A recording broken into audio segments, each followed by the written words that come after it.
เกิดอีหยังขึ้นกับพี่น้องชาวลาวทุกคนพากันแห่กันมาแตกตื่นพากันจับกระตุกจับป้องไปเติมน้ำมันโหขอให้ละตกใจเกิดหยังขึ้นกับพี่น้องชาวลาวครับสบายดีสวัสดีค่ะเนาะมาพบกับครูโอระดาสาวโบแก้วเนาะตอนนี้กับเวลา 19:26 นาทีเนาะมื้อนี้วันที่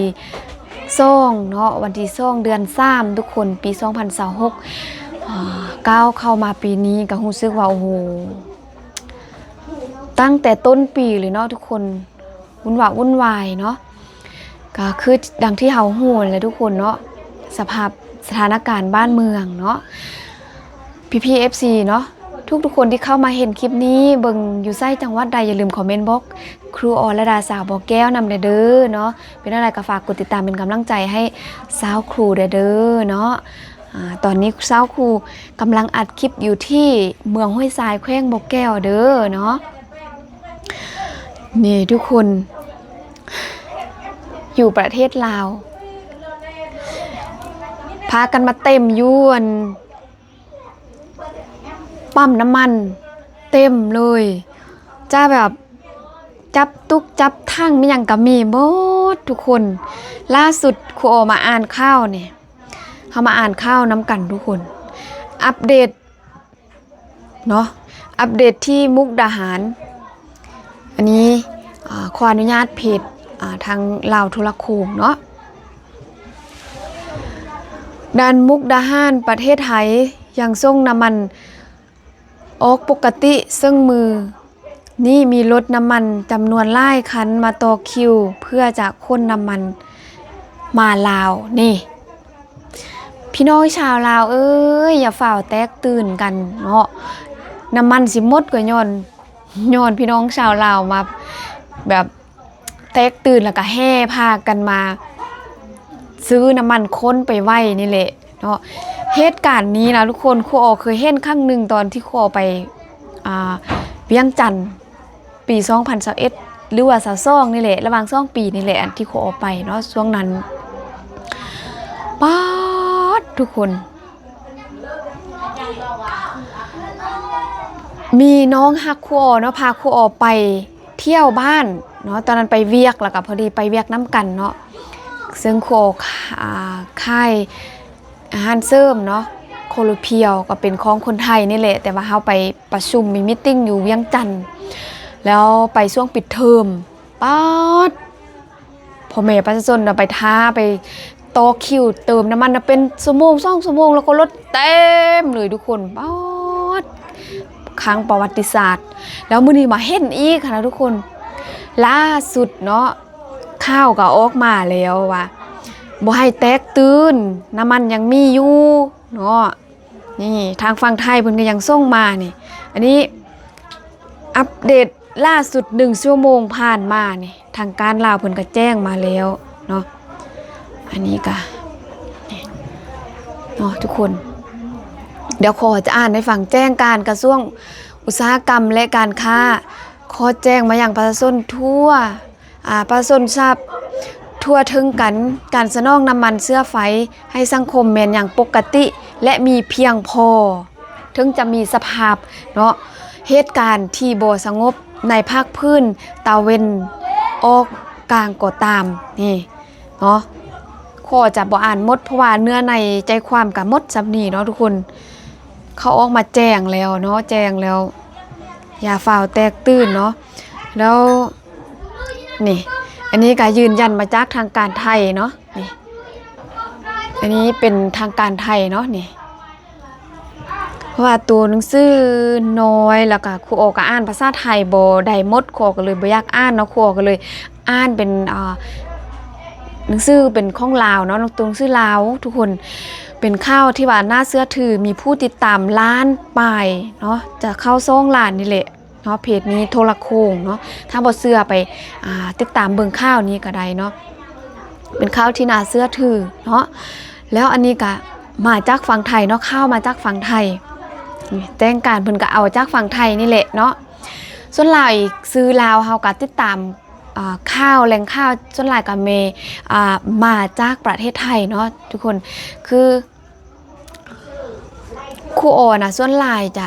ติดตามข้าวทางฝั่งไทยไล่กว่าเนาะแล้วก็ติดตามช่องลักๆได้บ่แม่นว่าเห็นว่าเป็นภาษาไทยก็ติดตามแบบจะฟังไปท่วนกับบ่แม่นเนาะต้องเลือกติดตามได้เนาะต้องเลือกติดตามช่องหลักช่องที่ว่ามีคนติดตามไล่แล้วก็เป็นช่องที่ว่าน่าเชื่อถือเนาะบ่แม่นว่าเฮาไปฟังแหล่งที่มาเนาะข้อมูลที่ว่าแหล่งข้อมูลที่มาแบบบ่น่าเชื่อถือเนาะอันนี้ก็อยากออกมายืนยันอีกเสียงหนึ่งเนาะเพื่อจะได้ฮู้ทั่วถึงกันเนาะช่วยฝากพี่น้องเนาะ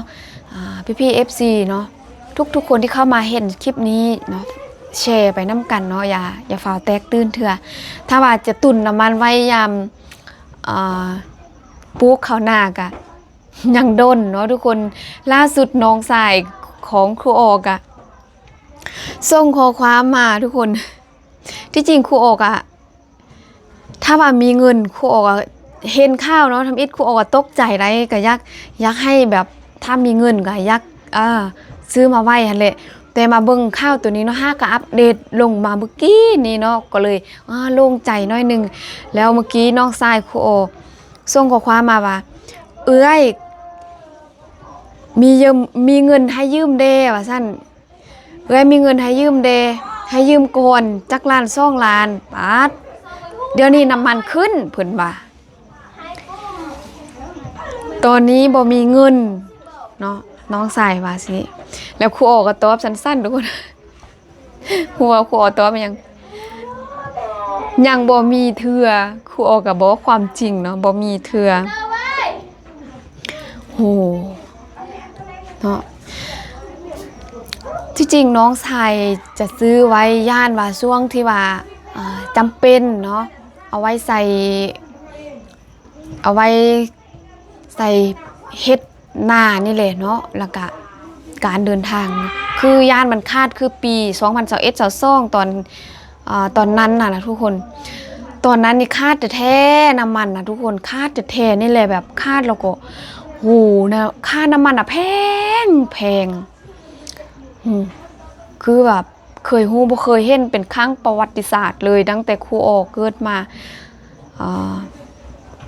ลืมตาได้เห็นโลกนี้ค่ะนะ37 ปีทุกคนเนาะ37 ปีปีนี้ตอนนั้นครูออได้30 กว่าปีนี่แหละ30 กว่าปีเนาะ ตอนที่ครูออเห็นเป็นครั้งประวัติศาสตร์คือพี่น้องชาวลาวแบบญาติกันซื้อน้ำมันนะต่อแถวนะทาเป็นชั่วโมง2 ชั่วโมงนั่นแหละทุกคนป๊าดบ่เคยฮู้บ่เคยเห็นนี่เรื่องจริงครูออไปเห็นกับตาเนาะตอนนั้นครูออไปเวียงไปเฮ็ดเวียกเนาะช่วงปิดเทอมทุกช่วงที่ว่าเฮ็ดให้เฮ็ดนาเดกับแม่นเนาะป๊าดยอมเลยมาสุดนี้ก็ฮู้อยู่ว่าสถานการณ์บ้านเมืองเฮาก็บ่ค่อยสงบหั่นแหละเนาะแต่ว่าประชาชนคนลาวเขาจะแบบอ่อนไหวกับเรื่องแบบนี้นะทุกคนแบบหูข่าวปุ๊บจักเป็นข่าวแท้ข่าวปลอมคือแบบต้องแบบถ้าคือเรื่องนะคือยกตัวอย่างเรื่องน้ำมันเนี่ยต้องตุนไว้ก่อนนะเพื่อแบบกันเนาะกันว่าสมมติว่ามันเกิดถ้ามีเงินมีน้ำมันเพียงพอนะที่จริงมันก็เป็นสิ่งที่ดีอะไรเขาก็ตุนไว้นะเนาะคือเขาตุนไว้สินะแล้วสมมติว่ามันเกิดแท้นะทุกคนเนาะอันนี้เข้าใจว่าถ้าว่ามันเกิดแท้เขาก็จะได้มีไส้นะเนาะอันนี้ก็บ่ได้โทษผู้ใดเนาะแต่ก็ให้ทุกคนแบบเนาะฮู้น้ำกันว่าน้ำมันยังมีพอใส่อยู่เนาะอย่าเฝ้าแตกตื่นเนาะทุกคนโอ้ยประมาณนี้แหละเนาะพี่ๆ FC เนาะทุกคนที่เข้ามาติดตามรับชมคลิปของครูโอเนาะคิดเห็นเนาะใดอย่าลืมคอมเมนต์บอกครูโอได้เด้อเนาะแล้วก็อย่าลืมฝากกดไลค์กดแชร์เนาะคอมเมนต์เป็นกำลังใจให้ครูโอเด้เนาะแล้วก็ฝาก แชร์ให้ญาติพี่น้องที่ว่าเขายังบ่ฮู้เนาะให้ฮู้น้ำกัน อันนี้เป็นแหล่งข่าวที่ว่าน่าเชื่อถือใดเนาะอันช่วงนี้นะเขา